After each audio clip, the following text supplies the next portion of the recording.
दोस्तों ये जो कहानी आज मैं आपको सुनाने वाला हूँ, ये कहानी आपकी ज़िंदगी बदलने की हिम्मत रखती है। बस शर्त यह है कि आपको इस कहानी को थोड़ा ध्यान से सुनना पड़ेगा। तो कहानी है एक हिरन की। एक बार एक हिरन जंगल में पानी की तलाश में घूम रही थी, भटक रही थी इधर से उधर। बहुत प्यास लगी थी उस हिरन को, बहुत देर से भटक रही थी पानी की तलाश में, लेकिन उसे पानी कहीं पर भी नहीं मिल रहा था। थोड़ी देर जंगल में इधर उधर और भटकने के बाद वो हिरन एक पेड़ के नीचे बैठ जाती है, एक झाड़ के नीचे बैठ जाती है। तो उतने में उसे पानी की नदी की आवाज़ सुनाई देती है। तो हिरन उस झाड़ के नीचे से उठकर फौरन वो पानी की आवाज़ की तरफ आगे बढ़ती है। तो वो जो देखती है उसके सामने एक बड़ी सी नदी।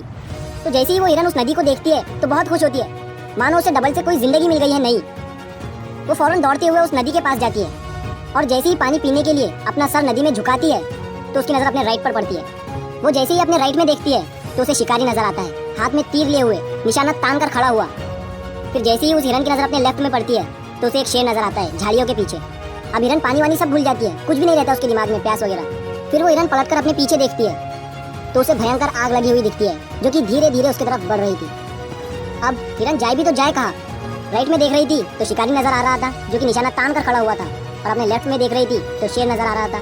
सामने तो गहरी और लंबी चौड़ी नदी थी और पीछे तो आग लगी हुई थी। चारों रास्ते बंद हो चुके थे, चारों तरफ से मुसीबत आ चुकी थी। अब हिरन सोच में पड़ जाती है और वो ये सोचती है कि चारों तरफ से मेरी मुसीबत आ चुकी है तो मैं अपना काम करके क्यों ना मरूं, मुझे वैसे भी तो मरना ही है तो मैं पानी पीकर क्यों ना मरूं। तो वो हिरन अपना पानी पीने में लग जाती है। लेकिन थोड़ी ही देर के बाद जैसे ही वो हिरन पानी पी रही थी तो उतनी ही देर में ऊपर से काले बादल छा जाते हैं और उन बादलों से बारिश होने लगती है। तो जो आग थी पीछे की लगी हुई वो पानी से बुझ जाती है और पानी के कारण शिकारी का निशाना चुप कर शेर को लग जाता है और शेर की नजर पड़ती है सीधा शिकारी पर। तो शेर शिकारी के पीछे लग जाता है। तो जैसे ही हिरन को पता चलता है, जैसे ही हिरन पानी पीने के बाद अपना सर ऊपर उठाती है तो वो अपने राइट में देखती है, उसे शिकारी कहीं पर भी नजर नहीं आता है। वो अपने लेफ्ट में देखती है, उसे शेर भी नजर नहीं आता है। वो अपने पीछे मुड़कर देखती है तो जो आग थी वो बुझी हुई दिखती है।